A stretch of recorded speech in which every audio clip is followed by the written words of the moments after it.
The wind howled across the frozen plains of Dravas 4, like a wounded animal driving snow and ice against the reinforced windows of mining outpost Kappa 19. Lieutenant Kyle Rin stared out at the swirling white void, his weathered face illuminated by the faint, blue emergency lights. 6 months stranded on this forsaken moon, and each day, the walls seemed to close in a little more. Reactor 3 just went offline, announced Sienna Cho, her slender fingers dancing across the control terminal. Despite the stress etched into her features, the robotics engineer maintained a calm efficiency that Kale had come to respect. "We're down to 30% power capacity."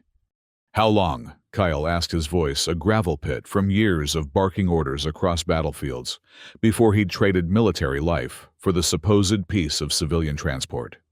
Sienna's dark eyes met his. "Life support 4 days at current consumption, less if the temperature drops further." Kale nodded, absorbing the grim statistics without visible reaction. 6 months ago, his freighter had limped into orbit around Dravas 4 with catastrophic engine failure. The emergency beacon had brought them to this abandoned corporate mining outpost, a temporary shelter that had become their prison when his ship's remaining systems failed during landing. The outpost itself had been vacated 2 years prior, the Helix Corporation deciding the extraction operation no longer justified the expense. They'd left behind dormitories, hydroponic farms, and a skeleton complement of mining equipment. Enough for survival, not for escape. "Where's Torek?" Kale asked, pacing to the operations console. "Where do you think?" Sienna's voice held a hint of accusation. "Storage Bay C. Says he's still cataloging spare parts." Kale frowned. Torek Grub Jav was the reason they'd survived this long. The ex-smuggler turned mechanic could coax functioning machinery from technological corpses, but his secretive nature and habit of hoarding potentially useful components had created friction among the 11 survivors. "I'll talk to him," Kyle said, zipping up his thermal jacket. "Keep monitoring that reactor. If it drops below 25%, start the emergency protocols." The corridors of the outpost felt colder than usual, the metal walls sweating condensation that froze in delicate patterns. Kyle's breath formed clouds before his face as he made his way through the dim passageways. The station's design was utilitarian function, over form, profit, over comfort. Just like every other corporate venture Kale had encountered in his 15 years traversing the outer systems. Storage Bay C was technically off-limits, its structural integrity compromised during an ice storm 3 months back. Torek had claimed it as his workshop regardless, citing the wealth of abandoned equipment. "Grub," Kale called, pushing open the heavy door. "We need to talk about—" The sight that greeted him stopped the words in his throat. Torek hunched over a workbench surrounded by dismantled parts from what looked suspiciously like life support regulators. The stocky mechanic glanced up his cybernetic eye, whirring as it adjusted focus. "Before you start," Torek grunted, "I'm trying to solve our power problem." His voice carried the distinctive rasp of someone who'd spent too many years breathing the recycled air of smuggling vessels. "These regulators have power cells I can repurpose." "Those aren't spare parts," Kale said, keeping his voice measured despite the anger building beneath his sternum. "That's life support equipment from the East Wing." Torek's organic eye narrowed. "The East Wing is sealed off, unusable. These parts were doing nothing but gathering dust. We had an agreement. Nothing gets dismantled without group consensus." Kale stepped closer, noting how Torek's hand casually drifted toward the plasma cutter on his belt. "People are scared, Grub. When they see you disappearing with equipment, they assume the worst." "Let them," Torek snorted. "I've kept us alive this long, haven't I? Patched the atmospheric scrubbers when they failed. Rebuilt the water recyclers from scrap. I don't need a committee to tell me how to—" The lights flickered, plunging the room into darkness for 3 heartbeats, before the emergency system engaged, bathing everything in crimson. Kale's comm unit crackled to life. "Kale!" Sienna's voice was tight with panic. "Get to the control room now." "What's happening?" he demanded, already moving toward the door. Solar storm, a big one. It just hit the station's magnetic field. Kale and Torek exchanged a glance, momentary tension, forgotten in the face of immediate danger. Together, they sprinted through the corridors, the station's automated alert system, now blaring warnings about radiation levels and power fluctuations. The control room was chaos. Sienna worked feverishly at the main console, while the other survivors gathered in terrified clusters. Arjun Das, the station's former geological surveyor, stood at Sienna's shoulder, offering what assistance he could.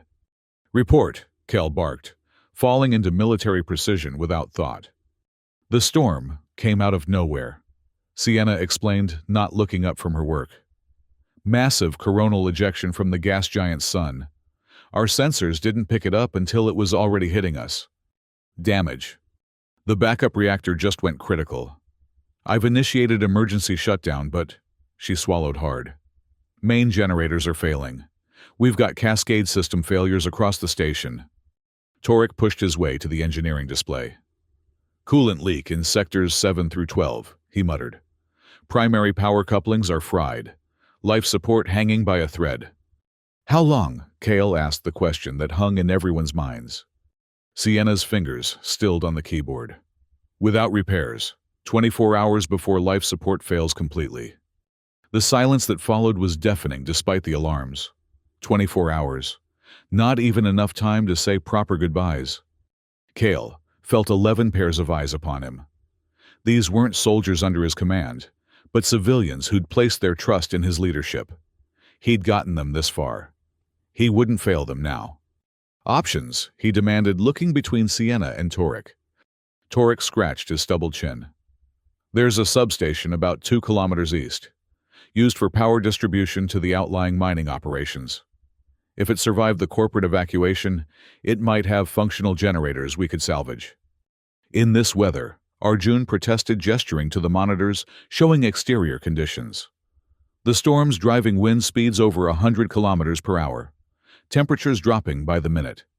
"You have a better idea," Torek challenged. Kale raised a hand for silence. "Sienna, can you stabilize the systems long enough to buy us time for an expedition?" She nodded slowly. "I can reroute power from non-essential systems. Maybe squeeze out another 6 hours." "Do it," Kale ordered. He turned to face the group. "I need 3 volunteers for the expedition team. We'll take the crawler if it still runs." "I'm going," Torek said immediately. "Nobody else knows what parts we need." Kale nodded, then looked around the room. Faces turned away, fear evident in their postures. Only Sienna met his gaze squarely. "I need to stay and manage the power grid," she said, apologetic. "I'll go," came a quiet voice from the back. Maya Lindbergh, the station's former medical technician, stepped forward. "I've had cold weather survival training." "Count me in," said Arjun, straightening his shoulders despite the tremor in his voice. "I know the terrain better than anyone." Kale nodded, feeling a surge of pride despite their dire circumstances. "Gear up. We move in 20 minutes." As the improvised expedition team prepared, Kale found a moment alone with Sienna in the communications alcove. "If we don't make it back," he began. "Don't," she interrupted. "Just focus on the mission." Her fingers brushed against his forearm, a gesture so brief he might have imagined it. "We've beaten worse odds." Had they? Kale wasn't so sure. He'd survived 3 planetary campaigns with the Marines, earned battle scars and commendations in equal measure. But those battles had clear objectives, support structures, extraction plans. This was survival, at its most primal humans, against the implacable hostility of an alien world that never wanted them there in the first place. 20 minutes later, the expedition team stood at the airlock, bundled in thermal suits that had seen better days. The crawler, a 6-wheeled, heavily insulated transport vehicle, waited outside its engines, already struggling against the cold. "Comms check," Kale said, adjusting his helmet. "Reading you," Sienna confirmed through the static-filled channel. "Telemetry is online. We'll monitor your progress from here." "Keep the lights on for us," Torek quipped, but the humor fell flat in the face of their desperation. The airlock cycled, and a wall of frigid air hammered against them. Even through the thermal suits, the cold bit deep. They shuffled toward the crawler heads, bowed against the driving snow. Visibility extended barely 10 meters in any direction, the outpost's exterior lights, forming hazy, indistinct globes in the white maelstrom. Inside the crawler, the temperature was only marginally better. Arjun took the navigation station inputting coordinates for the substation. The vehicle's engines protested as Kyle engaged the drive system, its treads grinding against the ice-encrusted ground. "We've got about 90 minutes of power in the crawler," Torek announced, checking the diagnostics. "After that, we're walking." "Then we'd better find what we need quickly," Kale replied, guiding the vehicle forward into the blinding storm. The journey proved more treacherous than anticipated. Twice they nearly lost their way, the crawler's navigation system struggling to maintain a fix through the electromagnetic interference from the solar storm. The terrain shifted from relatively flat ice fields to treacherous rifts where the moon's crust had fractured under tidal forces. "Stop!" Arjun suddenly called out, pointing at the scanner. "There's something ahead." Kale slowed the crawler, peering through the windscreen. At first, he saw nothing but swirling white. Then, as they crept forward, a dark shape materialized, a squat, rectangular structure, partially buried in snow. "That's it," Arjun confirmed. "The substation." Relief lasted only seconds. As they drew closer, they could see the facility had not weathered abandonment well. Part of the roof had collapsed, and ice encrusted the walls like a parasitic growth. "Doesn't look promising," Maya murmured. They parked as close to the entrance as possible and disembarked, fighting against the wind that threatened to knock them off their feet. Kale led the way, plasma cutter in hand, to clear the ice sealed around the main door. "Something's wrong," he said as the door was revealed. "Look." The others crowded around. The door wasn't merely frozen shut, it had been welded closed from the outside. Deliberate, precise work. "Why would anyone?" Maya began. "Let's find out," Kale replied, activating the plasma cutter. The blue-white arc sizzled against the reinforced metal, slowly carving through the welds. 15 minutes of painstaking work later, the door groaned open. Darkness greeted them, absolute and cold.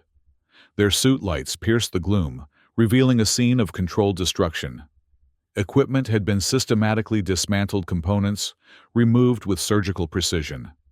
Corporate salvage team, Torek guessed, kneeling to examine a gutted control panel. They stripped anything valuable before abandoning the outpost. Kale moved deeper into the facility, his light playing across empty compartments and severed cables. No generators, no salvageable power cells, nothing of use. "There's something else," Maya called from near the door. "Footprints, recent ones." Kale joined her, examining the faint impressions in the dust that coated the floor.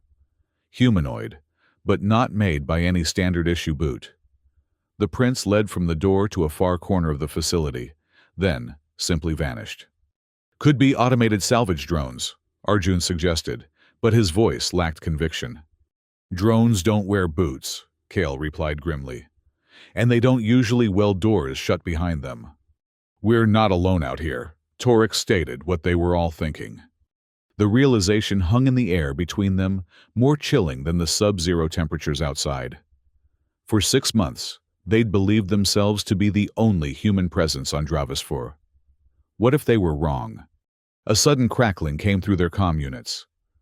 "Kale," Sienna's voice breaking through layers of static. "Do you copy? We've got situation here." "Copy," Kale responded. "Signal's weak. Report." "The reactor. Worse than we thought. Estimate 12 hours. Life support?" The transmission degraded into unintelligible noise, then silence. "We need to get back," Kale decided. "Now." They hurried outside only to find conditions had deteriorated further. The crawler sat half-buried in rapidly accumulating snow, its systems already showing signs of power depletion from fighting the cold. "We won't make it back in this," Maya said, voice tight with fear. Kale scanned their surroundings, tactical training kicking in. "There," he pointed to a dark shape about 100 meters away. "Looks like some kind of research silo. We can wait out the worst of the storm there.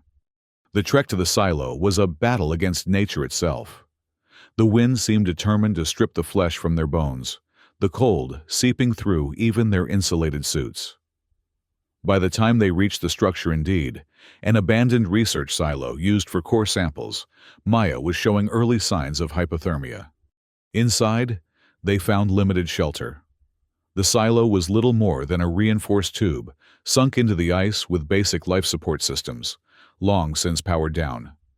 Still, it was protection from the wind, and Torek managed to coax a portable heater into operation using power cells from their equipment. "Oxygen levels are dropping," Arjun announced, checking his suit's environmental monitor. "The silo's atmosphere is mostly depleted." "Share oxygen supplies," Kale ordered. "Minimum consumption protocols.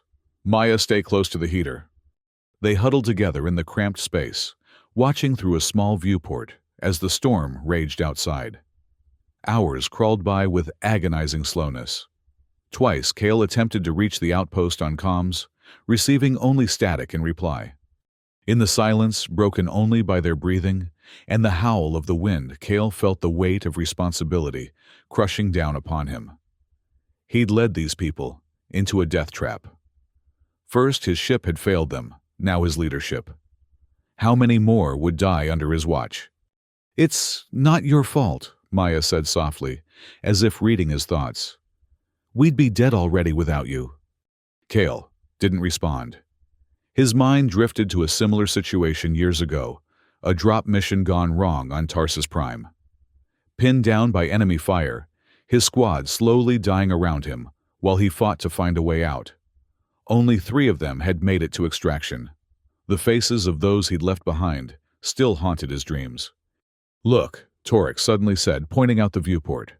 "Storm's easing." Indeed, the furious white wall had thinned somewhat, visibility extending to perhaps 30 meters now. Not ideal, but better than before. "We need to move," Kale decided. "The crawler might still have enough juice to get us partway back." "And if it doesn't?" Arjun asked. "Then we walk," Kale replied simply. They emerged from the silo to find the landscape transformed. Snowdrifts had formed new topography, obscuring familiar landmarks. The crawler was now almost completely buried, only its communication array still visible above the white expanse. Torek and Kale dug furiously, clearing snow from the vehicle's access hatch. Inside, the systems were barely functioning, the power reserves critically low. "I can get her started," Torek announced after a quick assessment. "But she won't take us far." "Every meter counts," Kale replied. "Let's move." They piled into the vehicle, its interior now freezing as life support systems failed. Torek worked his magic on the power distribution, bypassing safety protocols and rerouting emergency reserves. The engine coughed to life, a sound as welcome as a symphony. They had traveled perhaps a kilometer when Arjun suddenly leaned forward, pointing at something half buried in a snowdrift. "Stop, there's something there." Kale slowed the crawler. "We don't have time for detours." "No, look," Arjun insisted. "That's not natural formation." Reluctantly, Kale brought the vehicle to a halt. Through the swirling snow, they could just make out a metallic glint, something artificial, partially exposed by the storm's reshaping of the landscape. 5 minutes, Kale conceded. "Quick recon only." They approached the object cautiously. As they drew closer, its nature became clear, a beacon of some kind. Its design unlike anything used by Helix Corporation or standard Earth Alliance configurations. The device was cylindrical, approximately 2 meters tall, with intricate patterns etched into its surface that might have been decorative or functional. "It's old," Torek observed, brushing away ice to reveal more of the structure. "Really old, but still powered somehow." "What is it?" Maya asked, fascination temporarily overriding her fear. "Some kind of distress beacon," Torek replied, his cybernetic eye whirring as he examined the device. "But the technology, it's nothing I've ever seen, except—" "Except what?" Kale prompted. Torek looked up, his expression troubled. "The base patterns. They're human Earth origin, but centuries beyond our current tech level." "That's impossible," Arjun scoffed. Earth Alliance barely established colonies in this sector 50 years ago. I know what I'm seeing, Torek insisted. This is human tech, but not like anything in current production. It's either a prototype or what Maya pressed. Torek's voice dropped. Or it's from somewhere else. Some other branch of humanity we don't know about. The implications hung in the silence between them. Earth's history included dark periods, colony ships lost during the early expansion, experimental programs disavowed and forgotten. Could this be evidence of some splinter group surviving and advancing on their own? Mark the coordinates, Cale decided. We'll report it when we get back, if we get back. He gestured toward the crawler. We're burning precious time and power. They returned to the vehicle, each lost in thought about what they'd discovered. The crawler struggled forward through the deepening snow, its power reserves dropping precipitously with each passing minute. They had covered perhaps half the distance back to the outpost when the engine died completely, the crawler's systems shutting down one by one. That's it, Torek announced grimly. She's done. Cale checked his suit's environmental display. Outside temperature minus 68 degrees Celsius. Visibility 30 meters, and deteriorating as night approached. Distance to outpost approximately 1 kilometer. We walk, he declared, gathering his gear. Stay close. Form a line. Physical contact at all times. They exited the dead crawler, immediately assaulted by the bitter cold. Even through their suits, the temperature was dangerous lethal, within an hour of exposure. They formed their line Kyle, taking point Maya in the middle with Arjun, and Torek bringing up the rear. Progress was agonizingly slow. Each step required fighting through snow that sometimes reached their waists. The wind picked up again, driving ice crystals that abraded their face shields and reduced visibility to mere meters. Keep moving, Cale encouraged through the comlink, though his own strength was flagging. His left leg, synthetic from the knee down, after a campaign injury, was beginning to malfunction. In the extreme cold, the servo motors grinding painfully with each step. They had been walking for perhaps 20 minutes when Maya stumbled, falling to her knees in the snow. I can't, she gasped. So cold. Cale turned back, pulling her upright with strength born of desperation. Yes, you can. We're close. A lie, perhaps, but a necessary one. Look! Arjun suddenly shouted, pointing skyward. What is that? Through gaps in the swirling snow clouds, a light had appeared, bright, moving, descending. At first, Cale thought it might be a meteorite or space debris burning through the thin atmosphere. Then, the light resolved into a distinctive shape, a ship's running lights. Someone's coming, Maya's voice cracked with hope. Don't celebrate yet, Cale cautioned. Could be corporate salvage or pirates. The ship continued its descent, growing larger by the second. As it broke through the cloud layer, they could see it clearly, a sleek, unmarked frigate, bearing the unmistakable design hallmarks of Earth Alliance military, though without any visible registration or unit insignia. Earth Alliance. Torek confirmed, his cybernetic eye zooming in on the vessel. But no markings. Black Ops. Before Cale could respond, a brilliant white spotlight from the ship swept across the terrain, catching them in its glare. The frigate slowed, hovering perhaps 100 meters above the ground, its engines surprisingly quiet for a vessel of its size. They've seen us, Arjun said unnecessarily. Cale activated his emergency beacon, broadcasting on standard Earth Alliance frequencies. This is Lieutenant Cale Wrin, former Earth Alliance Marines, requesting immediate evacuation for 4 survivors. Medical emergency. For a long moment, there was no response. The ship hung in the air, impassive, its spotlight fixed upon them like the eye of some vast predator. Then, a voice crackled through their comm units, female, authoritative, and cold as the moon around them. This is Captain Aurelia Voss of Earth Alliance Frigate Vigilant. Identify your corporate affiliation and purpose on Dravis 4. We're stranded survivors, Cale responded, confusion evident in his voice. My freighter suffered catastrophic engine failure 6 months ago. We've been sheltering at the abandoned Helix Corporation outpost. We need immediate medical evacuation. A pause then, stand by. The ship descended further landing struts extending as it settled onto a relatively flat expanse of ice, about 50 meters from their position. A loading ramp extended from its belly, and figures emerged humanoid shapes in sleek environmental suits, far more advanced than their own, carrying what were unmistakably military-grade pulse rifles. "Hands visible," came Captain Voss's command through the comm. "Approach slowly." Cale exchanged worried glances with his companions. This was not the rescue they had envisioned. Nevertheless, they complied, trudging toward the ship, with hands raised as instructed. As they drew closer, they could see the boarding team more clearly, 6 soldiers in formation, weapons trained on them with professional precision. At their center stood a tall figure who carried herself with unmistakable authority, Captain Voss, presumably. "Lieutenant Rin," she addressed him directly, as they stopped a few meters from the ramp. "You are in violation of Sector Regulation 359B, unauthorized salvage operations in a corporate-designated extraction zone." What Kyle couldn't hide his disbelief. "We're not salvagers, we're survivors. Our scans detected a non-registered distress beacon of advanced design in your possession." Voss continued unmoved. "Corporate espionage and theft of proprietary technology carries a minimum sentence of 15 years in an asteroid mining colony." Realization dawned. "The beacon we found, we didn't take it. We just discovered it buried in the ice." "A likely story," one of the soldiers muttered.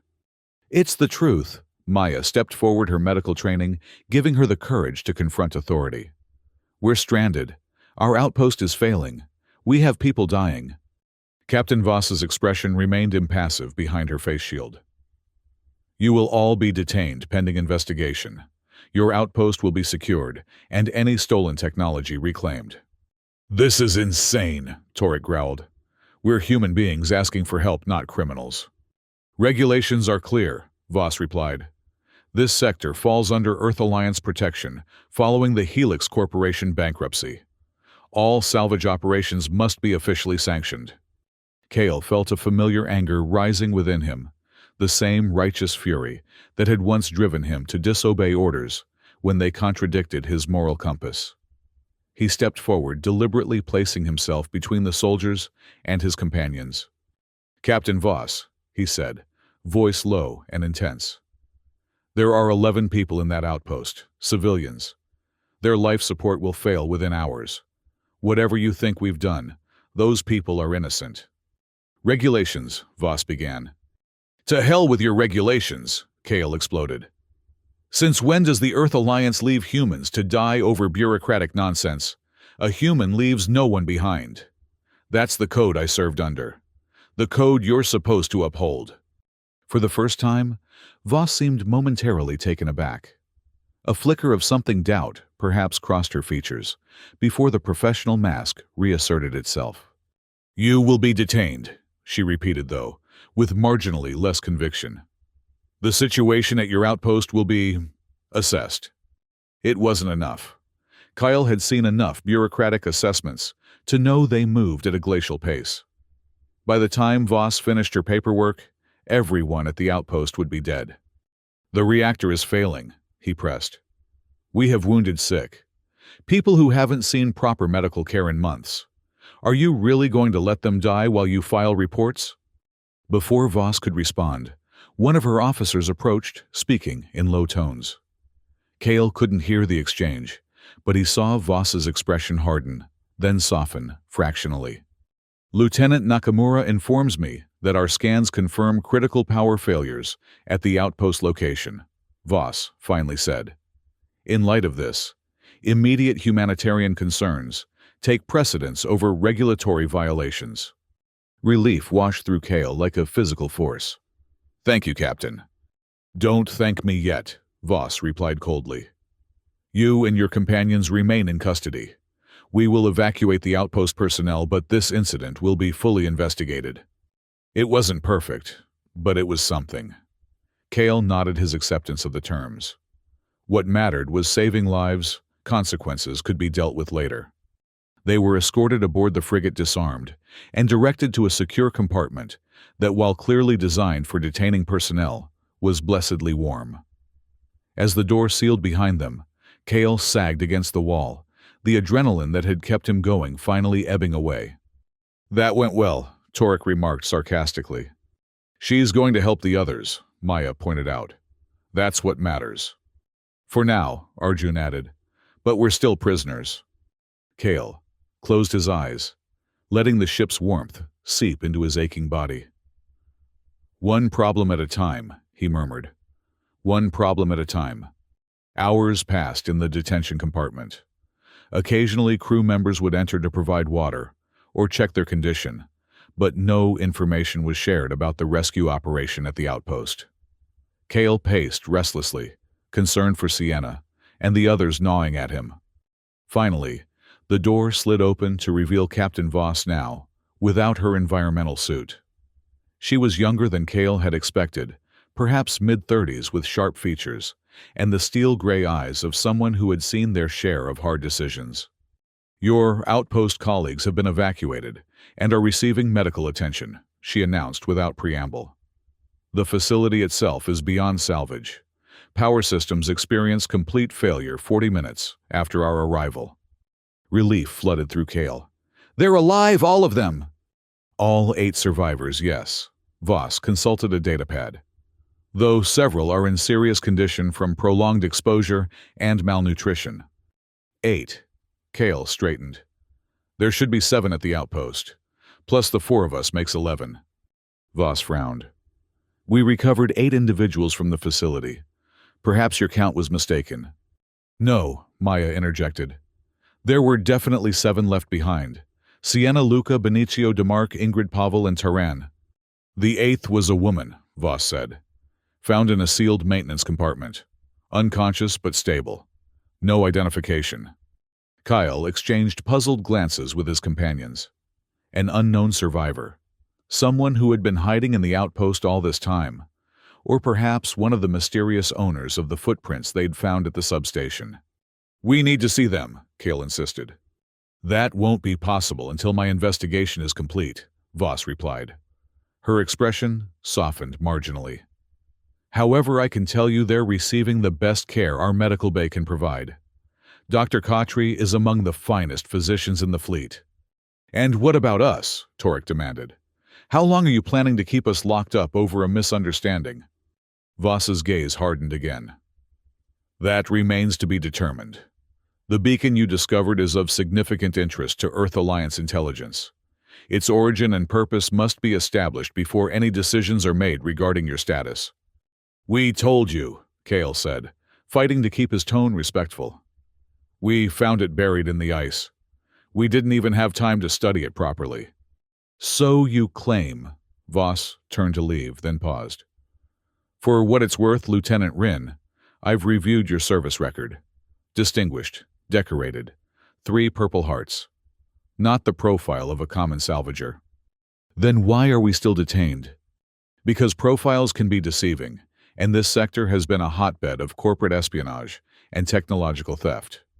She fixed him with an appraising stare. "I follow regulations, Lieutenant. They exist for a reason." "So did the oath we both took," Kale replied quietly. "To protect human life above all else." Something flickered in Voss's eyes. Recognition, perhaps, before she turned sharply and exited the door, sealing behind her. "Well, she's delightful," Torek muttered. "She's doing her job," Kale said, surprising himself by defending her. "In her position, I might have done the same." "So what now?" Arjun asked. "We just wait—" Kale lowered himself onto one of the bench seats. "For now. But something doesn't add up about that beacon, or the mystery woman they found. Or the footprints at the substation," Maya added. "Or the welded door," Arjun continued. They fell silent, each contemplating the strange series of events that had led them here. Something was happening on Dravis 4, something beyond a simple corporate abandonment, and their unfortunate stranding. Several more hours passed before the ship's artificial gravity shifted slightly, indicating movement. Through the small viewport in their compartment, they could see the icy landscape of Dravis 4 falling away as the frigate ascended into the upper atmosphere. "We're leaving," Maya observed unnecessarily. "But to go where?" Torek wondered. Their question was answered when Captain Voss returned this time, accompanied by a security officer. "We've been ordered to return to Outpost Sigma 7 for debriefing," she announced. "The journey will take approximately 72 hours. "And our status?" Cale asked. "Remains under investigation." Voss hesitated, then added, "However, given the circumstances, you're being transferred to guest quarters under light security protocols. You'll have limited access to ship facilities, meals in the crew mess, and medical attention as required." It was more than Cale had expected. "Thank you, Captain." "Don't thank me," she replied stiffly. "Thank Lieutenant Nakamura. He made a compelling case for your humanitarian parole." She gestured to the security officer. "Ensign Taylor will escort you to your quarters." As they followed the ensign through the ship's immaculate corridors, Cale couldn't help but marvel at the vessel itself. The Vigilant was cutting-edge Alliance technology far beyond the aging freighters and transports he was accustomed to. Every system hummed with efficient precision, every crew member moved with coordinated purpose. They were assigned 2 adjacent compartments, Maya and Arjun, in one Kyle, and Torek in the other. The quarters were Spartan but comfortable with actual beds, instead of hibernation pods, private sanitation facilities, and even a small viewport. "Almost worth getting arrested," Torek quipped, as he claimed one of the beds. Cale didn't respond, his mind still turning over the mysteries they'd encountered. The beacon, the footprints, the welded door, the unknown woman. Pieces of a puzzle he couldn't yet assemble. His thoughts were interrupted by a chime from the door panel. When he activated it, a tall Asian man in an officer's uniform stood outside. "Lieutenant Rin, I'm Lieutenant Nakamura, ship's executive officer." His manner was formal, but not unfriendly. "Captain Voss asked me to inform you that your colleagues from the outpost are stable. They've been assigned quarters in the medical wing if you wish to visit." Cale felt a wave of relief. "Thank you. We'd like that very much. I'll arrange an escort in 1 hour." Nakamura hesitated, then added in a lower voice, "For what it's worth, I believe your account of events. The beacon you discovered. It's not the first one we've found in this sector." Before Cale could respond to this startling revelation, Nakamura continued in his normal tone, "The mess hall is on Deck C. Your escort will show you the way after your medical wing visit." With that, he departed, leaving Cale staring after him. "Did I hear that right?" Torek asked from behind him. "Not the first beacon." "Something bigger is happening here," Cale murmured. "Something they're not telling us." An hour later, they were escorted to the medical wing, a state-of-the-art facility that occupied nearly a quarter of the ship's midsection. Inside, they found their companions from the outpost in various states of recovery.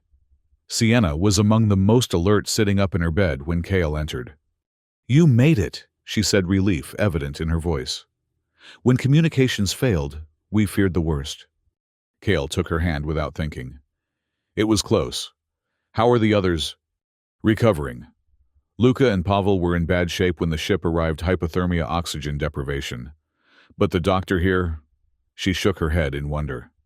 "The treatment tech is incredible, like nothing I've seen before. And the mystery woman Captain Voss mentioned, an 8th survivor." Sienna's expression clouded. "They're keeping her isolated. No one's allowed to see her.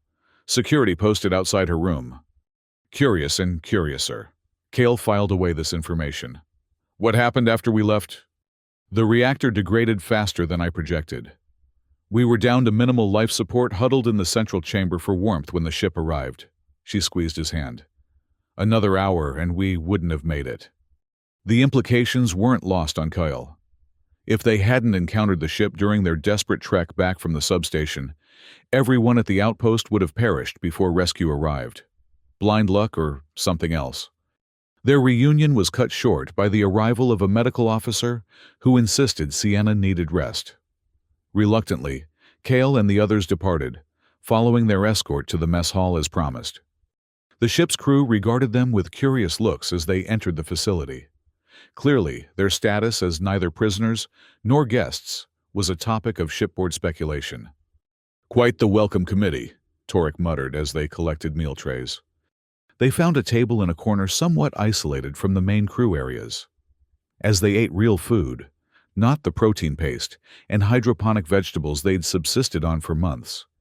Kale noticed a group of engineering personnel at a nearby table engaged in animated discussion. Structural integrity completely compromised, one was saying. Whatever carved that tunnel system went deep. The pattern makes no sense, another replied. No mineral deposit's worth that kind of effort.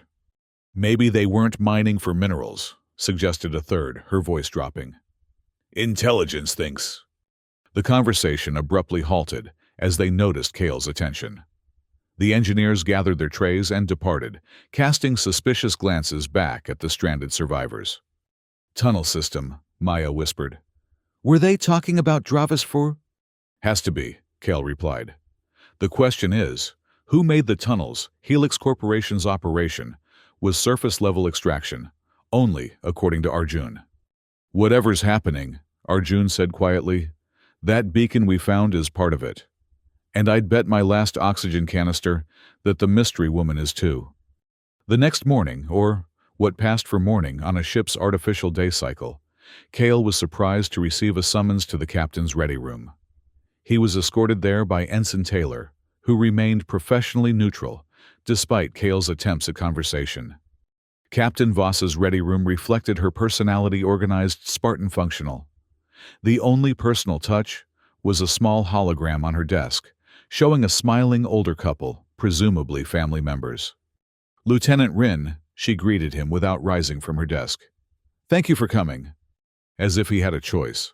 Captain, he acknowledged.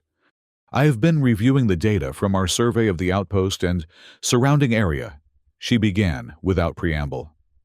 The beacon you discovered presents certain inconsistencies. Kyle remained silent, waiting. Its construction suggests Earth Alliance origin. Voss continued, yet incorporates technologies we haven't yet developed. More concerning, its power source has been active for approximately 200 years, according to our diagnostics. 200 years. Kyle couldn't hide his surprise. That's impossible. Human colonization of this sector began less than 50 years ago. Precisely my point. Voss leaned forward. Lieutenant, what I'm about to share is classified information. If repeated, I will deny this conversation ever took place. Understood. Kale nodded, intrigue overriding his wariness. This is not the first such anomaly we've encountered. Over the past 18 months, Earth Alliance vessels have discovered 6 similar beacons across 4 different systems, all appearing to be of human design, but incorporating impossible technologies. What does it mean? Intelligence has several theories. The most disturbing suggests the existence of a splinter human civilization, one that developed along a different technological path than Earth Alliance. That's, Kyle searched for the right word, unprecedented. Yes.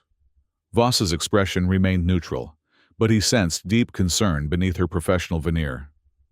The unknown survivor recovered from your outpost may be connected.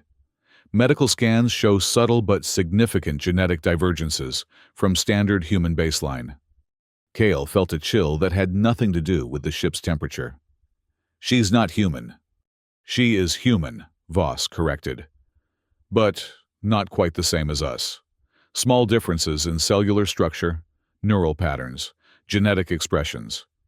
Dr. Khatri describes it as human but evolved. The implications were staggering.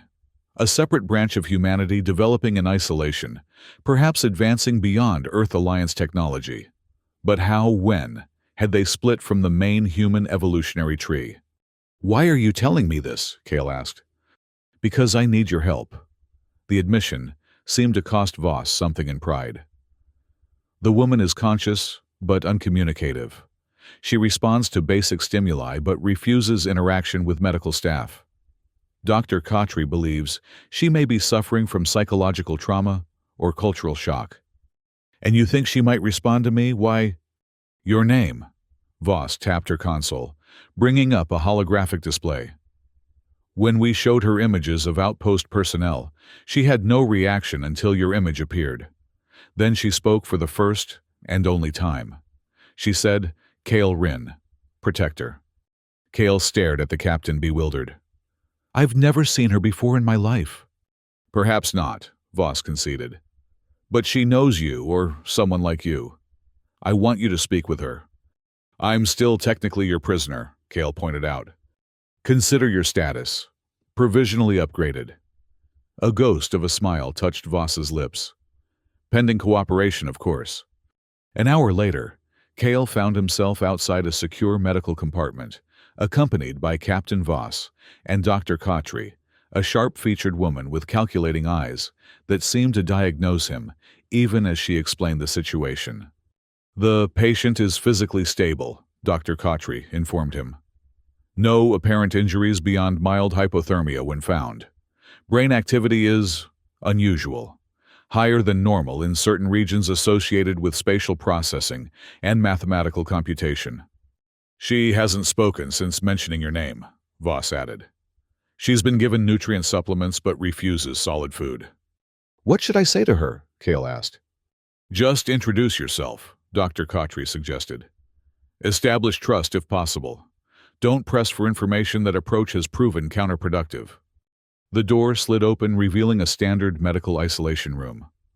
On the bed sat a woman of indeterminate age. She could have been 20 or 40, her features carrying a strange timelessness. Her hair was silver white, despite her unlined face cut short in a practical style. Her eyes, when they fixed on Kale, were a startling violet, a shade he'd never seen in human irises before. Hello, he said simply. I'm Kale Rin. The woman's head tilted slightly, her gaze intensifying. For a long moment, she said nothing, merely studied him with unnerving focus. Then, similar, not same. Her voice was melodic but flat, as if she were speaking a language she understood mechanically, but not emotionally. Not the same as who? Kale asked gently. The other, the before, she gestured vaguely. Divergence point 2157. Voss and Dr. Khatri exchanged glances. The year 2157 had historical significance, the beginning of the Great Expansion, when humanity first ventured beyond the solar system in substantial numbers. What's your name? Kale tried. The woman considered this as if the concept of a name were novel. Designation Observer 9. Name equivalent Lyra. Lyra, Kale repeated. That's a beautiful name. How did you come to be on Dravas for... Her expression clouded. Mission parameters? Compromised. Temporal anomaly detected. Emergency protocols engaged. She looked directly at Voss. Your kind believes time flows in one direction only. Limited understanding. Voss stepped forward. Are you saying you're from the future? Lyra smiled, a strange expression on her otherwise impassive face. Future, past, irrelevant constructs. We exist alongside. We, Kale prompted. Humanity. Diverged. Evolved. Her gaze returned to Kale. Your lineage. Special. Catalyst. Dr. Khatri made a small note on her datapad. She appears to be experiencing delusions consistent with extreme isolation or psychosis, she murmured to Voss. Lyra's hearing was apparently more acute than anticipated. Not delusion. Limited perception. She suddenly stood moving with startling grace. The beacons were warnings. The tunnels are mapways. Time grows short. Warnings about what? Kale asked, feeling a creeping sense that perhaps she wasn't delusional after all. The collapse. Lyra's violet eyes seemed to look through him, rather than at him. We tried to prevent it. Failed. Now we try to survive it. She approached Kale, stopping just short of touching him. Your vessel carries the key. My vessel, the freighter. Kale was confused. It's damaged beyond repair. Not the shell, the core. Lyra appeared frustrated by language limitations. The navigation matrix contains equations, solutions. Before anyone could respond to this cryptic statement, alarms suddenly blared throughout the ship, the distinctive tone of a proximity alert. Voss's comm unit activated automatically. Captain to bridge, came Lieutenant Nakamura's urgent voice. Unknown vessel detected on intercept course. No recognition codes. No response to hails. On my way, Voss replied, already moving toward the door. She paused, looking back at Kale. Stay with her. Continue the conversation if possible. I want answers. With that, she departed, leaving Kale and Dr. Khatri with their enigmatic guest. The others come, Lyra said softly. Hunters. They followed the beacon's activation. What others? Kale demanded, a chill running down his spine. Who's hunting you? Lyra's expression became distant again. Those who fear what humanity becomes. Those who saw our potential and tried to end it. Dr. Khatri moved toward a storage cabinet, removing what appeared to be a sedative injector. She's becoming agitated. I think we should... No, Kale interrupted. She's trying to warn us. The ship suddenly lurched, the artificial gravity compensators, struggling to adjust for sudden acceleration. Emergency lighting activated as the main illumination flickered. We need to get to a secure compartment, Dr. Khatri insisted, reaching for Lyra's arm. Standard protocol during potential hostile engagement. Lyra evaded her grasp with inhuman speed. Too late. They're already here. She fixed Kale with her unsettling gaze. You must protect the equations. The future branches from this moment. Before Kale could respond, the ship shuddered violently, the unmistakable impact of weapons fire. The lighting failed completely for several seconds before emergency systems engaged. Kale's military training kicked in. We need to find out what's happening, he said, moving toward the communication panel. It remained stubbornly silent when he tried to activate it. Internal systems were likely damaged or locked down during battle conditions. The door to the medical compartment suddenly slid open, revealing Torek breathing heavily, as if he'd been running. There you are, he said. Whole ship's gone crazy. Some kind of attack. What's happening? Kale demanded. No idea. Alarm sounded, then weapons fire. Security personnel are running everywhere. Torek noticed Lyra. Is that her, the mystery woman? This is Lyra, Kale confirmed. And she seems to know what's going on better than we do. Lyra had moved to the viewport, staring out at the stars with intense concentration. 3 vessels, cloaking technology, energy weapons targeted on engine compartments. How can you possibly know that? Dr. Khatri asked skeptically. As if in answer, another impact rocked the ship more violent than before. Emergency alert systems now blared continuously. We need to get to the others, Kale decided. Sienna, Maya, Arjun. Make sure they're safe. The captain ordered you to remain here, Dr. Khatri reminded him. The captain has bigger problems right now, Kale replied. And I have a feeling Lyra is at the center of them. He turned to the mysterious woman. Will you come with us? Lyra nodded once decisive. The probability tree favors this branch. I'll take that as a yes, Torek muttered. They left the medical compartment, finding the corridor outside, in organized chaos, crew members, rushing to battle stations, damage control teams deploying to affected areas. No one seemed to pay attention to them in the confusion. Medical wing. Kale directed, leading their small group toward where the other survivors were housed. They had nearly reached their destination when a thunderous explosion, somewhere deep in the ship, sent tremors through the deck plating. That was the main reactor shielding. Torek assessed his mechanical eye, whirring as he analyzed the vibration patterns. They're targeting the power core. They burst into the medical wing to find Maya and Arjun, already helping Sienna and the other survivors prepare for evacuation. The medical staff were moving patients onto mobile gurneys, prioritizing those too weak to walk. Kyle, Sienna called out when she saw him. What's happening? Ship's under attack, he replied. Unknown hostiles. He glanced at Lyra, who stood perfectly still amid the chaos, her expression distant, as if listening to something only she could hear. Though perhaps not entirely unknown. Who's she? Sienna asked. Long story, Kale replied. Where are the others? Luca and Pavel are being moved to the escape pods, Maya explained. They're still too weak to walk. Benicio, DeMarc, Ingrid, and Taren are helping with evacuation. The ship's intercom suddenly activated Captain Voss's voice, cutting through the alarm klaxons. All hands prepare for emergency jump. Reactor containment failing. Repeat, prepare for emergency jump. Jump, Kale frowned. The Vigilant was a frigate, not a jump-capable vessel, at least not according to any Earth Alliance specifications he was familiar with. They're going to try a blind jump, Lyra stated, confirming his suspicions. Desperation tactic. Low survival probability.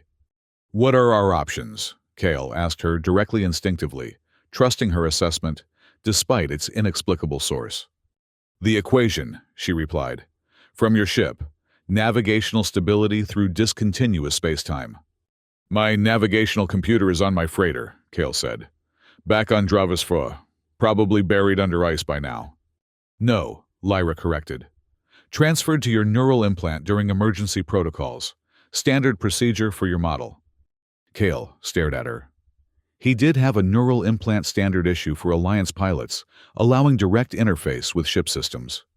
But he'd never heard of automatic data backups to the implant itself. If what she's saying is true, Sienna interjected, your implant could contain the jump coordinates to save the ship. Or it could be complete nonsense, Arjun pointed out. Another violent shudder ran through the ship, accompanied by the unmistakable sound of hull breach alarms. Time was running out. We need to get to the bridge, Kale decided. If there's even a chance. I'm coming with you, Sienna insisted, swinging her legs off the bed. She wavered slightly, but remained upright. Me too, Maya and Arjun said almost in unison. Count me in, Torek added. Someone needs to watch your back. Together, the impromptu team navigated through the increasingly damaged ship, following emergency guides toward the bridge. Twice, they had to detour around sealed bulkheads or areas exposed to vacuum. The crew they encountered were too focused on emergency procedures to question their presence. When they finally reached the bridge access corridor, they found it guarded by two security officers who raised their weapons at the approaching group.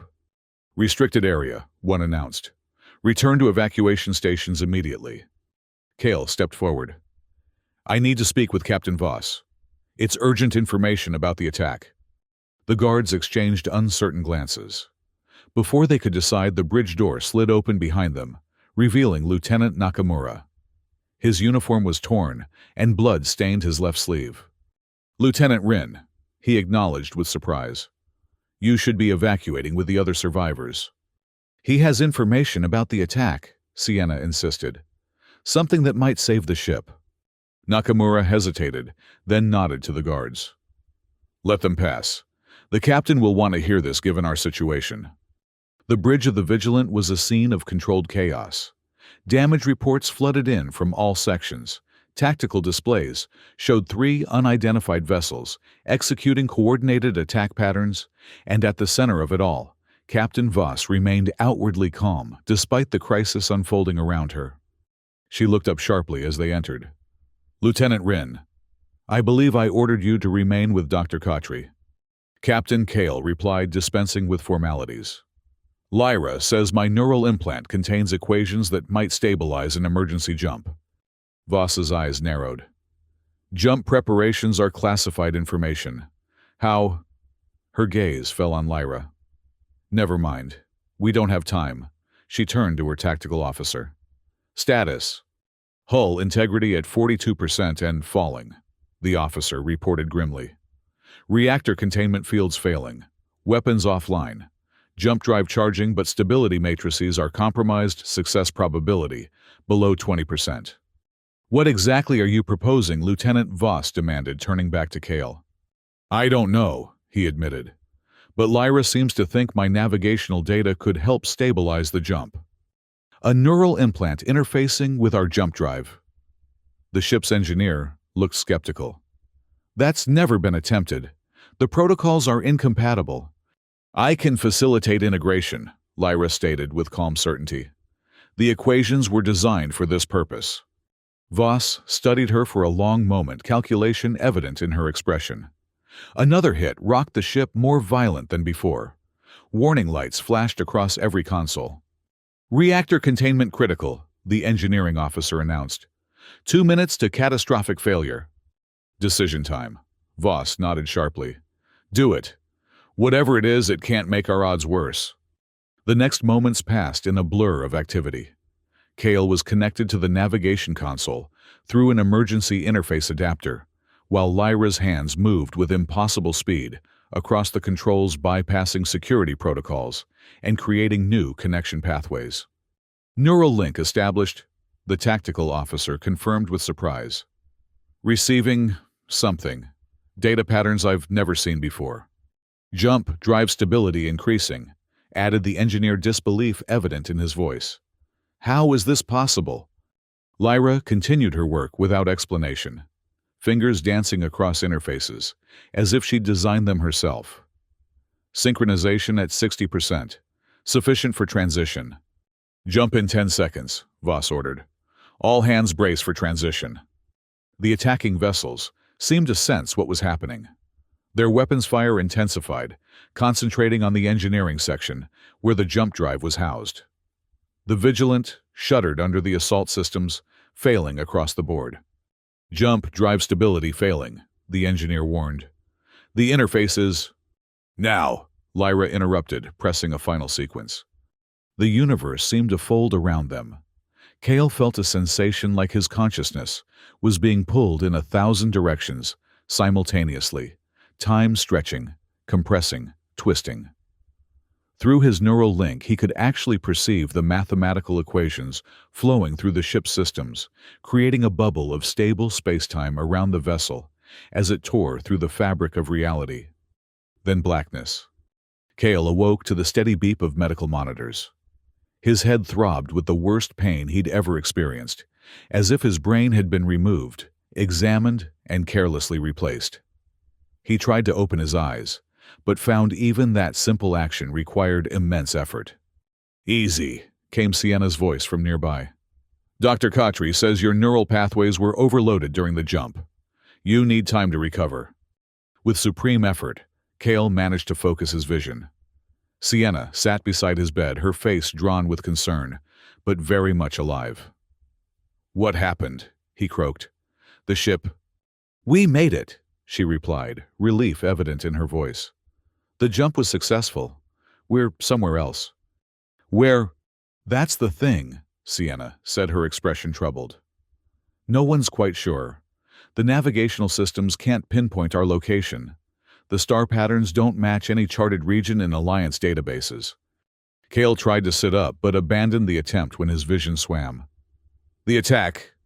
Left behind, apparently. No sign of pursuit. She hesitated. Kale, the ship was badly damaged. Over 30 crew members lost. Captain Voss was injured but survived. And the others, our people, all accounted for, Sienna assured him. Maya's been helping in medical. Torik's skills were drafted for emergency repairs.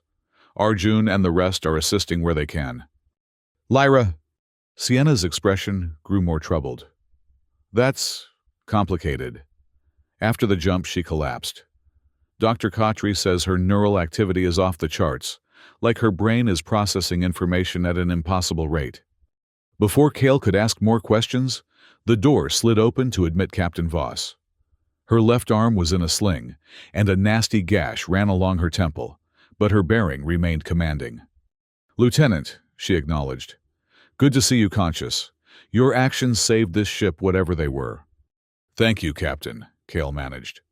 Though I can't take credit for understanding what happened. Few of us can. Voss pulled up a chair, wincing slightly at the movement. Our scientists are still analyzing the data from the jump. The equations channeled through your implant appear to be decades, possibly centuries beyond our current theoretical framework.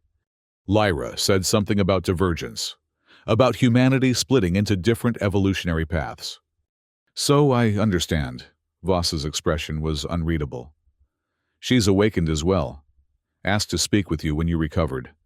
What do you believe, Captain? Kale asked directly. About her claims?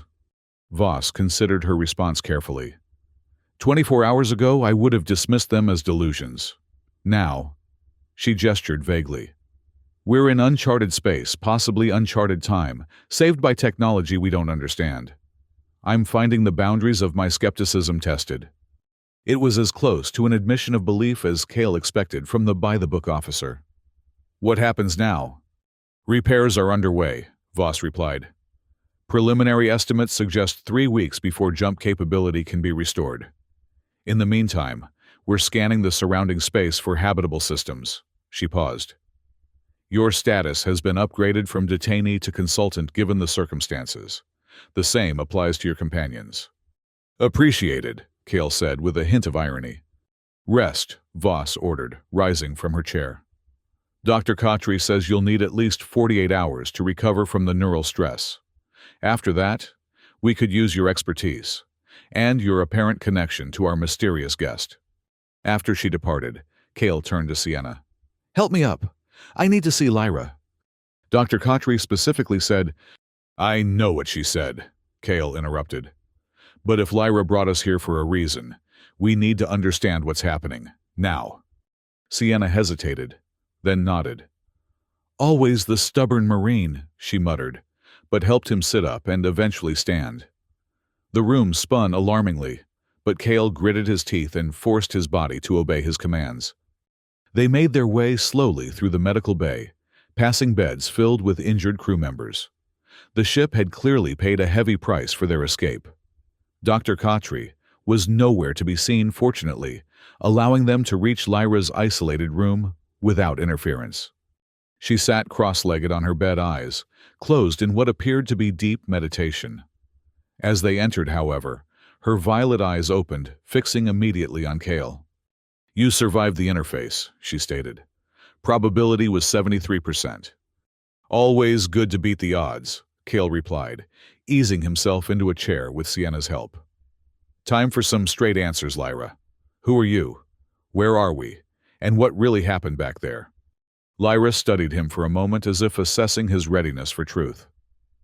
Linear explanation is difficult. Your language lacks necessary constructs. She paused, organizing her thoughts. Simplified, I am human, but from a branch that diverged from your timeline. My people developed differently, focused on neural advancement time-space manipulation. You're saying you're from an alternate reality? Sienna asked, skeptically. Not alternate. Parallel. Concurrent. Lyra made a frustrated gesture. Imagine time not as a river, but as a tree. Many branches growing simultaneously.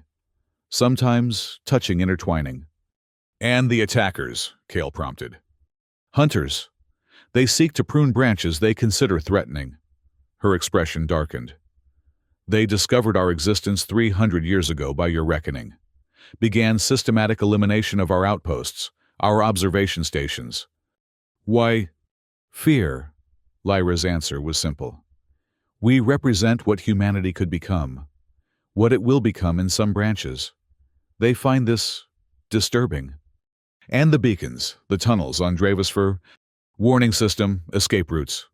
Lyra's gaze became distant. I was sent to activate the network, prepare for evacuation of our remaining enclaves. The hunters detected the energy signature. Kale processed this information, trying to separate fantastic claims from observable reality. Where are we now? Where did the jump take us? Safe space, Lyra replied. A branch where hunters have not yet established presence. Approximately 300 light-years from your Earth Alliance territory. 300 light-years, Sienna echoed in disbelief.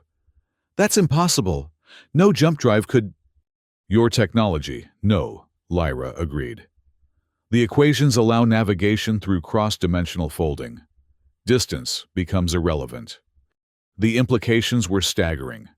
If what Lyra said was true, the equations in Kale's implant could revolutionize human travel, or tear apart the fabric of spacetime, if misused. Why me? Kale asked the question that had bothered him since their first meeting. You recognized me, or someone like me. Why? Lyra's expression softened slightly. In many branches, Kale Rin is a nexus point, a catalyst, the one who bridges divergent humanities. She gestured to his face. Your features, your genetic markers, they appear with statistical impossibility across multiple timelines, always at moments of transformation. That doesn't make any sense, Kale protested. I'm just a former Marine who couldn't adjust to civilian life. Nothing special. Significance is rarely recognized by its vessel, Lyra replied cryptically. Before Kale could press further, the ship's alert system activated. Not the urgent battle klaxons from before, but a different tone, indicating an important discovery. "Attention all personnel," came Captain Voss's voice over the intercom. "Long-range sensors have detected an artificial structure on the fourth planet of the nearby star system. All section heads report to the briefing room immediately." Kale and Sienna exchanged looks. "Artificial structure," Sienna repeated. "Out here 300 light-years from Alliance space." "Not unexpected," Lyra stated, rising from her bed with fluid grace. "This branch has been prepared." "Prepared for what?" Kale demanded. "The reunion," Lyra replied, moving toward the door with clear intention to follow the captain's summons, despite not being a section head. After centuries of separation, the branches of humanity are about to reconnect. The next 3 weeks passed in a blur of activity. The Vigilant limped toward the nearby star system, at sub-light speed, its jump drive still undergoing extensive repairs. As they approached, more details of the artificial structure emerged from sensor data. A massive space station of unfamiliar design orbiting a habitable world. Kale's status continued its improbable evolution from prisoner to consultant, to unofficial liaison with Lyra, whose knowledge proved invaluable to the repair efforts. The equations from his neural implant were carefully extracted and analyzed by the ship's science team, though only partially understood. Captain Voss maintained her professional demeanor, but Kale noticed subtle changes in her attitude, a gradual shift from rigid adherence to regulations toward a more adaptable approach befitting their unprecedented situation. When dealing with the unknown, Kale reflected flexibility often proved the difference between survival and destruction. The survivors from the mining outpost integrated themselves into the ship's operations, their frontier skills proving unexpectedly useful. Torik's mechanical ingenuity earned reluctant praise from the chief engineer. Sienna's expertise with environmental systems helped stabilize the damaged life support. Maya assisted in medical, while Arjun's geological knowledge provided insights into the composition of the approaching planet. As they entered orbit around the alien world, the space station hailed them using standard Earth Alliance protocols, but with subtle differences that highlighted a long separation. "They're requesting permission to send a representative aboard," Lieutenant Nakamura reported, surprise evident in his voice. "They're speaking English, but with linguistic drift comparable to 3 centuries of separation." "Exactly as anticipated," Lyra commented from her position near the science station, where she'd been permitted to observe bridge operations. "The divergence time frame matches precisely." Captain Voss studied the visual feed showing the approaching shuttle, sleek, elegant, clearly advanced beyond Alliance technology. "Opinions?" she asked, looking around the bridge where Kale and several other advisors stood. "We're in no position to refuse," the tactical officer pointed out. "Their technology clearly outmatches our damaged systems." "They haven't shown hostility despite having every opportunity," added Nakamura. "I believe they're exactly who Lyra claims they are," Kale stated. "A branch of humanity that developed along a different path." Voss absorbed these perspectives, then nodded decisively. "Prepare to receive their representative. Standard diplomatic protocols, but security teams on standby." She glanced at Kale. "I want you and Lyra present. Whatever happens, you're at the center of it." The shuttle docked with precision that spoke of advanced guidance systems. A delegation from the Vigilant assembled in the main hangar bay. Captain Voss, Lieutenant Nakamura security personnel, and Kale, standing alongside Lyra, whose expression showed the first real emotion he'd seen from her anticipation. The shuttle's hatch opened with a soft hiss of equalizing pressure. From within emerged a figure that stopped conversations mid-sentence and caused several security officers to raise their weapons instinctively before Voss signaled them to stand down. The being that approached was unmistakably human in basic form, yet profoundly different. Tall and willowy with silver-white hair similar to Lyra's, but with skin that seemed to shimmer with subtle iridescence. His eyes were larger than human standard, an intense violet, similar to Lyra's. He wore simple clothing that seemed to flow around his form like liquid cloth. But most striking was his face, a face Kale had seen every day of his life in the mirror. Different in proportions, more refined and alien, yet undeniably sharing the same base structure as Kale's own features. "Convergent evolution," Lyra murmured beside him. "As I told you, some patterns repeat across branches." The visitor stopped a respectful distance from Captain Voss and bowed slightly, a gesture both familiar and oddly formal. When he spoke, his voice was melodic with an accent Kale couldn't place. "Captain Aurelia Voss of Earth Alliance, Vessel Vigilant," he greeted. "I am Coordinator Seren of Nexus Station Harmony. On behalf of the Concurrence, I welcome you to our humble outpost." Voss, to her credit, maintained her composure despite the shocking appearance of their visitor. "Thank you for your welcome, Coordinator. We're grateful for safe harbor after an unexpected journey." Seren's gaze moved past her, finding Kale and Lyra. A smile of recognition transformed his alien features into something more recognizably human. "Observer 9, he acknowledged Lyra. "Your mission was successful, I see." "The probability tree favored this branch," Lyra replied, "though navigational precision was compromised." "And this must be the catalyst," Seren continued studying Kale with open fascination. "Remarkable consistency across the branches." "My name is Kale Rin," Kale stated, finding his voice. "Former Lieutenant Earth Alliance Marines, and I'd appreciate some clear explanations about what exactly is happening here." Seren's expression became sympathetic. "Of course. The transition is always disorienting for first contact branches." He turned back to Captain Voss. "With your permission, Captain, I would like to invite a delegation from your vessel to visit Harmony Station. There we can provide the explanations Lieutenant Rin seeks, as well as assistance with your vessel's repairs." Voss considered the invitation. "How do we know this isn't some elaborate trap?" "A reasonable concern," Seren acknowledged. "Though if harm were our intention, your damaged vessel would already be destroyed." He gestured toward Lyra. "Observer 9 can verify our intentions. Her mission has always been to facilitate this meeting." All eyes turned to Lyra, who nodded once. "The Concurrence seeks alliance, not conquest. The Hunters pursue all branches of humanity. Only together can we survive their attentions." After a moment's consideration, Voss nodded. "Very well. I'll assemble a delegation." The shuttle trip to Harmony Station provided Kale's first close look at truly advanced technology. The vessel operated with whisper-quiet efficiency. Its interior, larger than external dimensions, suggested possible.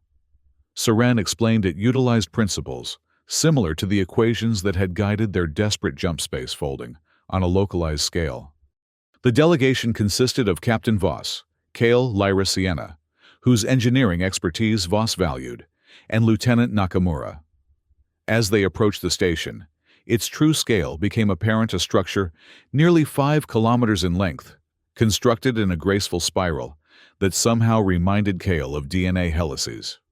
"Harmony Station serves as our diplomatic hub for this sector," Seren explained as they docked. "Though you are the first Earth Alliance vessel we've welcomed." "How many branches of humanity exist?" Voss asked. "That we've confirmed 17, Seren replied. "Though theoretical models suggest hundreds, perhaps thousands, across the full spectrum of probability space." They disembarked into a docking bay.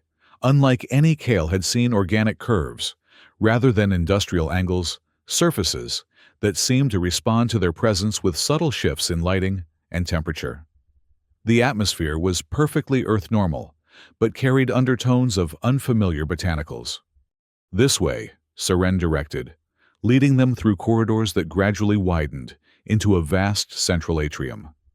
Here, for the first time, they encountered other inhabitants of the station, humans of various divergent types, some nearly indistinguishable from Earth Alliance standard, others as different from baseline humanity as Seren himself.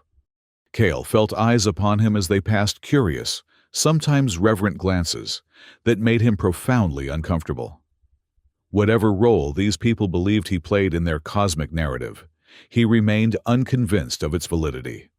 They were led to a conference room overlooking the atrium, where refreshments awaited familiar fruits and beverages alongside more exotic offerings.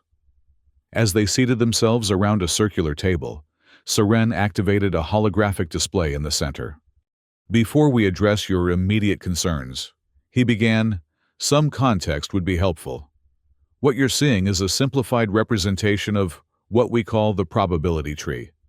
The hologram showed something resembling a branching tree structure, with countless paths dividing and occasionally reconverging. Different sections glowed in various colors, some vibrant, others dim. Each major branch represents a timeline where human development followed a different path, Seren explained.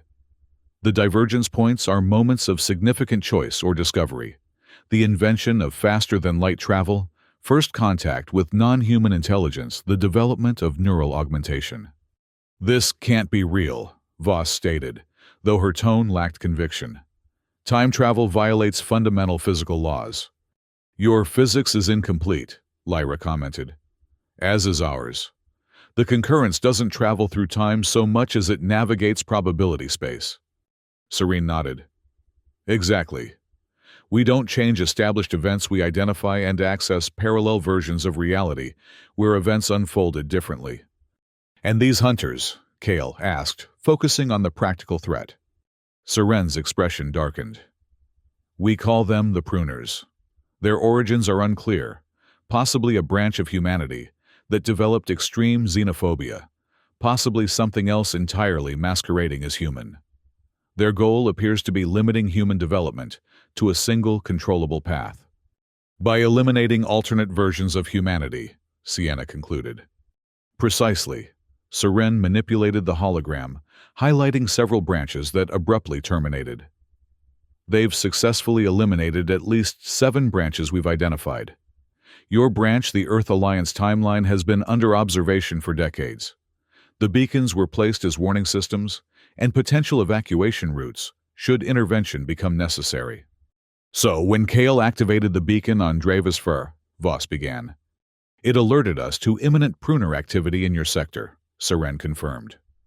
"Observer 9 Lyra was dispatched to facilitate contact and, if necessary, evacuation of key individuals." "And what makes us key?" Kale asked the question that had bothered him since the beginning. Seren and Lyra exchanged glances. "Your genetic lineage appears with statistical impossibility across multiple branches," Seren finally explained. "Always at nexus points, moments where humanity faces extinction or transformation. We don't fully understand the mechanism, but the pattern is undeniable." "You're saying I have some cosmic destiny?" Kale couldn't keep the skepticism from his voice. "That's a lot to put on an ex-Marine with a failing freight business." "Not destiny," Lyra corrected. "Potential, probability. You represent a pattern that consistently leads to survival." The conversation continued for hours, delving into the complexities of probability space, the nature of the pruners, and the technologies the concurrence had developed. Throughout, Kale noticed Captain Voss gradually shifting from skepticism to strategic calculation, assessing how this information might benefit Earth Alliance, if verified. "What happens now?" Voss finally asked the practical question. "My ship is damaged. We're impossibly far from Alliance space. And based on what you've told us, we may be facing an existential threat we never knew existed." "We offer 3 options," Seren replied. "First, we can repair your vessel and provide you with navigational data to return to your territory, though conventional travel would take years." "Second," Voss prompted, "we can utilize probability navigation, the equations you experienced during your jump, to return you instantly to Alliance space with knowledge and evidence of our existence. This would accelerate your branch's development of similar technologies." "And third," Seren's expression grew solemn, "some among your crew may wish to remain here joining the concurrence. Their knowledge of Alliance culture and technology would be invaluable to our understanding of your branch. In exchange, We would send representatives to begin formal diplomatic relations with your government. Initiating first contact, Nakamura murmured. The implications for alliance policy would be revolutionary, Voss finished for him. She straightened in her chair. I need time to consult with my officers and consider these options. Of course, Seren agreed. In the meantime, you're welcome to explore Harmony Station. Observer 9 can serve as your guide. As the meeting concluded, Kale found himself drawn to the viewport overlooking the atrium below. Watching the diverse forms of humanity interacting peacefully, he felt a strange sense of possibility opening before him, a future far different from the limited horizons he'd imagined back on Dravis 4. It's overwhelming, isn't it? Sienna joined him at the viewport. Everything we thought we knew about human potential. Just the beginning. If it's real, Kale cautioned. You still doubt, she sounded surprised. After everything we've seen? Kale considered his response carefully. Not doubt exactly, more adjusting.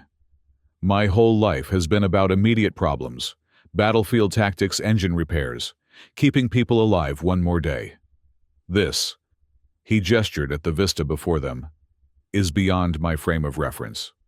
Yet according to them, you're central to it all, Sienna observed. How does that feel? Terrifying, Kale admitted with a small smile. I never wanted to be special, just useful. Well, Sienna replied, her hand finding his, you've certainly been that. Over the next several days, the Vigilance crew was granted increasing access to Harmony Station. Engineers marveled at technologies centuries beyond Alliance development. Medical personnel studied genetic modifications that eliminated disease and extended lifespans. Scientists struggled to comprehend the mathematics of probability navigation. Captain Voss immersed herself in diplomatic discussions, carefully building a framework for potential relations between Earth Alliance and the Concurrence. Though still cautious, her tactical mind recognized the strategic advantages such an alliance would offer against the Pruner threat. For Kale, the experience proved more personal. Guided by Lyra, he explored the station's historical archives, discovering evidence of his genetic pattern across multiple branches of human development. In some timelines, his counterpart had led resistance movements against alien invaders. In others, he'd pioneered diplomatic relations with non-human intelligences. In one particularly unsettling record, he'd sacrificed himself to save an entire colony from Pruner attack. It doesn't make sense, he confided to Lyra as they reviewed these records. I'm nobody special. Just a soldier who got tired of following orders that didn't make sense. Perhaps that's precisely the trait that matters, Lyra suggested. The capacity to question, to adapt, to place human welfare above abstract regulations. The observation reminded him of his confrontation with Voss during their first meeting, his insistence that a human leaves no one behind. A simple creed that had somehow resonated across probability space. On the 7th day of their stay, Seren summoned them to an urgent meeting. The news was troubling. Pruner vessels had been detected entering the star system. They've tracked the probability wake of your jump, he explained gravely. Our defenses are substantial, but conflict would put Harmony Station at risk. Can we jump again? Voss asked. Return to Alliance space. Your vessel's repairs are incomplete, Seren replied. A jump now would carry significant risks. Then we stand and fight, Kale stated, military instincts resurfacing. The Vigilant may be damaged, but its weapon systems have been restored. One frigate against Pruner battleships would be suicide, Lyra pointed out. Not necessarily, Sienna interjected.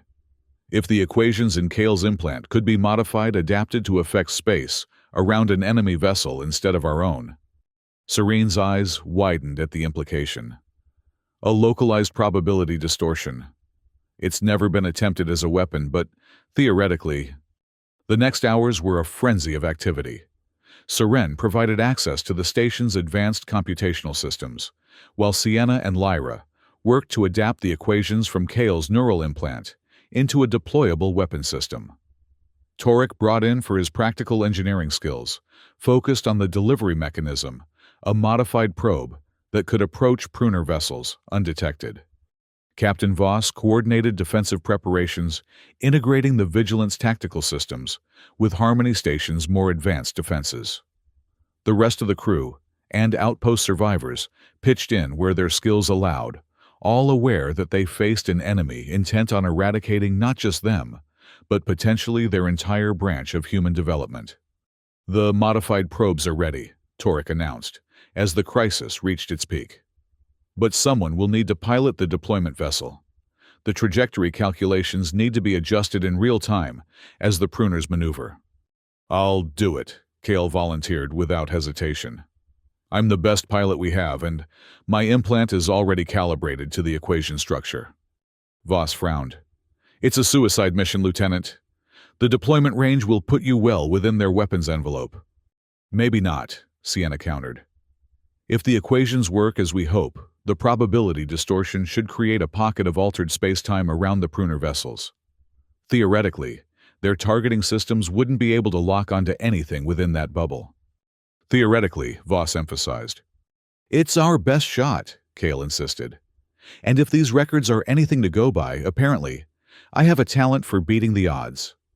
The mission was prepared with the efficiency of desperate people facing an existential threat.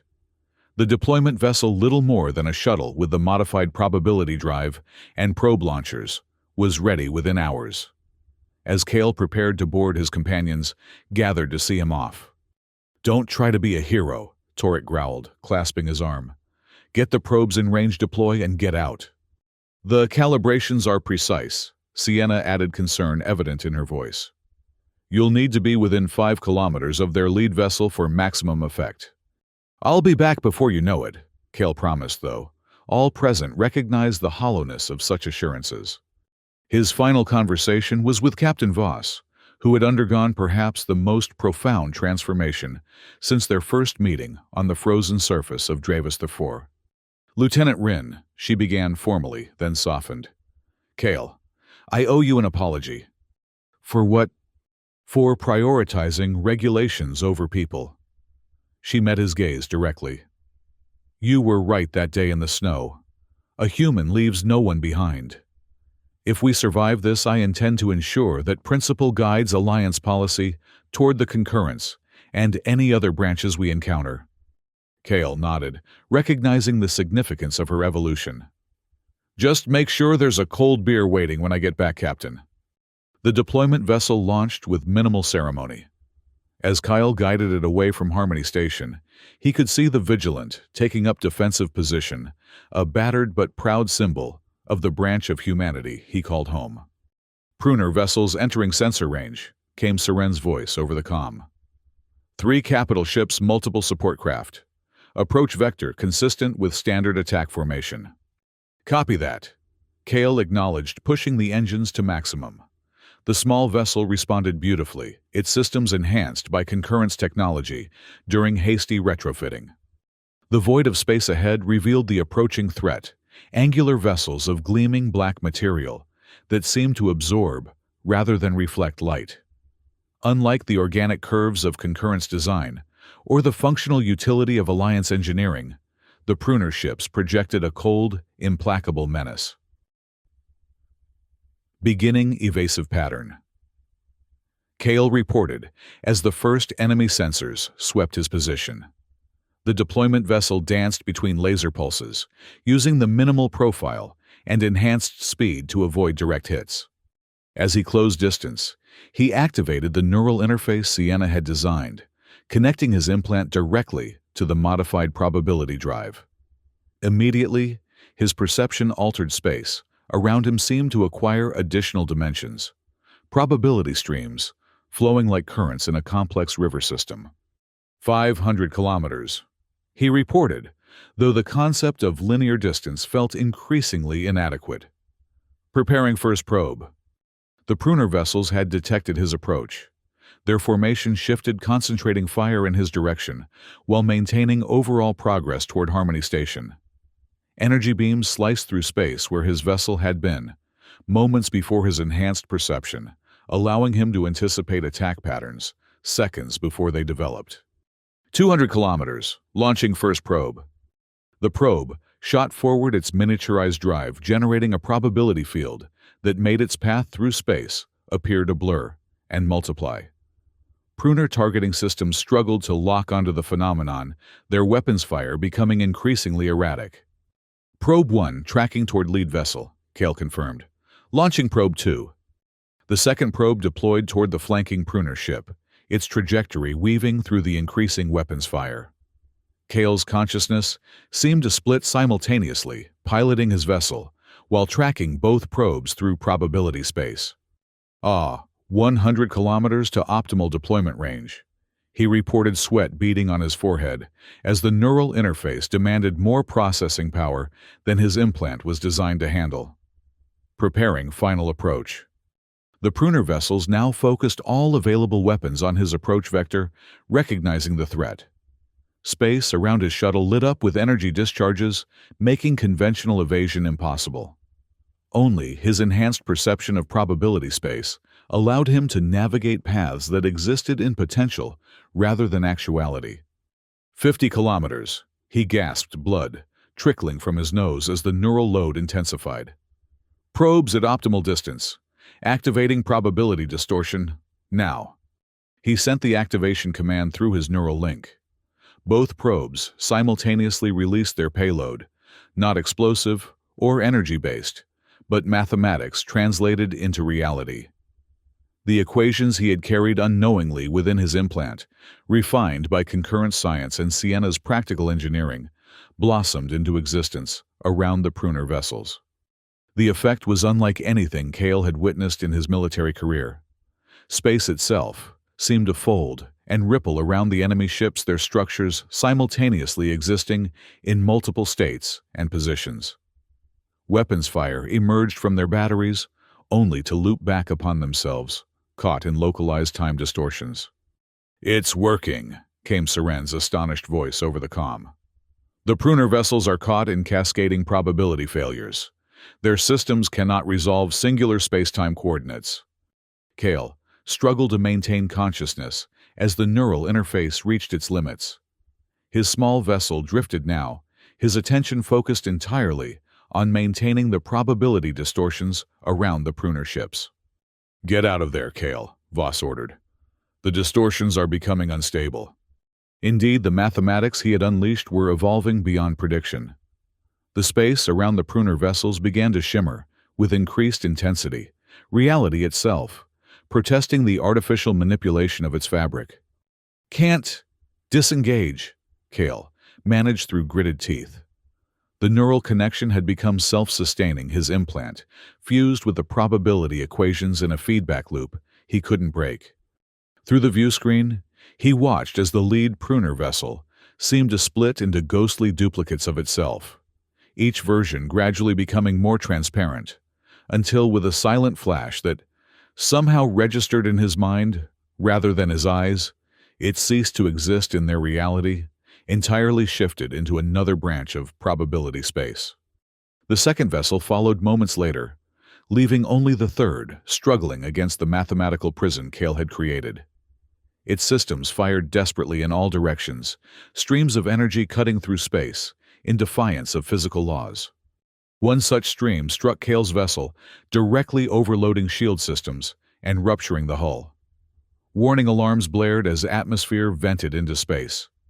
The physical damage broke his concentration, finally severing the neural link that had maintained the probability distortions. "Kyle," Sienna's voice desperate over the failing comm system. "Come in." He tried to respond, but his consciousness was fading, the combination of neural overload and oxygen depletion drawing him toward darkness. Through blurring vision, he watched the final Pruner vessel twist impossibly before blinking out of existence like its companions. His last conscious thought was oddly peaceful, across probability space. Other versions of himself had faced moments like this. Some had survived, others hadn't. All had done what was necessary when the moment came. Then darkness. Light, voices, the steady beep of medical equipment. "Neural activity stabilizing," came a voice he didn't recognize. Consciousness returning. "Kyle," Sienna's voice closer, "can you hear me?" With tremendous effort, he opened his eyes. He lay in what appeared to be the Concurrence medical facility on Harmony Station. Sienna sat beside him, her face showing equal measures of relief and concern. Behind her stood Captain Voss, Torek Lyra, and Seren. "Did it work?" His voice emerged as a dry croak. "Spectacularly," Torek replied with a grin. "All 3 pruner vessels gone. Shifted right out of our reality according to the probability experts." "Your vessel was recovered after the engagement," Voss added. "You were technically dead for 4 minutes before Concurrence medical technology restored cardiac function." "Technically dead," Kyle repeated with a weak smile. "That's a new one for my service record." "Your neural implant was completely fused," Seren explained. "We've replaced it with our version. More stability, better integration with biological systems." "What happens now?" Kale asked the question that hung over all of them. Captain Voss stepped forward. "I've made my decision regarding Seren's offer. The Vigilant will return to Earth Alliance space using Concurrence probability navigation technology. We'll bring evidence of both the pruner threat and the existence of divergent human branches. And a formal diplomatic proposal," Seren added. "The Concurrence wishes to establish official relations with Earth Alliance. Together, we stand a much better chance against future pruner aggression." "However," Voss continued, "any crew member who wishes to remain with the Concurrence may do so. The Alliance can benefit from having representatives here, as much as from having Concurrence representatives in our territory." "I'm staying," Sienna announced, her hand finding Kale's. "There's so much to learn to develop. The engineering advances alone could save countless lives across all branches." "Me too," Torek added. "These people actually appreciate mechanical genius." His cybernetic eye whirred as he glanced around the medical facility. "Plus, I might finally get an upgrade for this outdated optic." "What about you?" Lieutenant Voss asked, addressing Kale directly. "Earth Alliance would benefit from your experience with Concurrence technology and tactics, but I suspect they might need you here as well." Kale considered the choice before him. Return to the familiar life of military precision or civilian struggle within known parameters. Or remain here at the confluence of human potential, exploring branches of development he'd never imagined possible. "With respect, Captain," he finally said, "I think I've found where I'm meant to be." He glanced at Lyra, whose subtle smile suggested she had anticipated his decision. "Besides, someone needs to make sure these probability experts keep their calculations grounded in practical reality." "I thought you might say that." Voss actually smiled, a rare sight that transformed her severe features. "I'm offering you a commission, Lieutenant, official Alliance representative to the Concurrence. It seems fitting that the man who brought our branches together should serve as the connection point moving forward." "I accept," Kale replied without hesitation, "on one condition." "Which is?" "That the first official policy of our alliance be a simple one. No human from any branch gets left behind." Voss nodded solemnly. "Already written into the preliminary agreement." Seren found it an elegant distillation of Concurrence philosophy as well. 2 weeks later, Kale stood at a viewport in Harmony Station's central atrium, watching as the Vigilant prepared for departure. The ship had been repaired and enhanced with Concurrence technology, its systems now capable of probability navigation on a limited scale enough to return safely to Alliance space with its momentous news. Beside him stood Sienna Torek Maya, and Arjun all had chosen to remain as the first Alliance citizens to officially join the Concurrence. Beyond them, Lyra and Seren observed with the quiet satisfaction of those whose long-laid plans had come to fruition.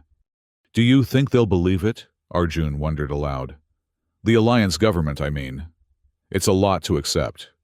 "Voss will make them believe," Kale replied confidently. "And the technology she's bringing back is pretty convincing evidence. Hard to dismiss probability navigation when it gets you home in minutes instead of years," Torek agreed. As the Vigilant engaged its newly installed drive space around the vessel, seemed to ripple momentarily before the ship vanished entirely, not with the dramatic flash of conventional engines, but with the elegant simplicity of an object stepping sideways out of reality. "And so it begins," Seren commented. "The probability tree branches anew." "What now?" Kale asked, turning to face their concurrence hosts. "If the pruners tracked us, once they'll try again." "Now," Lyra replied, "we prepare. The next phase is more complex. Integration of branches, strengthening of probability anchors, development of true cross-dimensional navigation. In human terms," Seren added with a smile, "we build something new together, something stronger than any single branch could achieve alone." As the others drifted away to their various assignments, Kale remained at the viewport, contemplating the stars beyond. 6 months ago, he had been stranded on a forgotten moon, struggling to keep a handful of survivors alive one more day. Now, he stood at the crossroads of human destiny, part of something far greater than he had ever imagined. A hand slipped into his sienna, returning to his side. "Having second thoughts?" she asked. "No," he replied honestly. "Just remembering where we started. That frozen outpost, dwindling supplies, no hope of rescue." And then a human ship appeared from nowhere. She completed the thought, echoing the desperate hope they had felt upon seeing the Vigilant descend through the storm. "Turns out, humans are pretty good at showing up when needed," Kale observed. "No matter which branch of the probability tree they come from." Together, they watched the stars, no longer distant and unreachable points of light, but waymarks on a journey that would unite the scattered branches of humanity across probability space. A journey that had begun improbably enough, with a stranded freighter pilot on a forgotten moon who refused to leave anyone behind.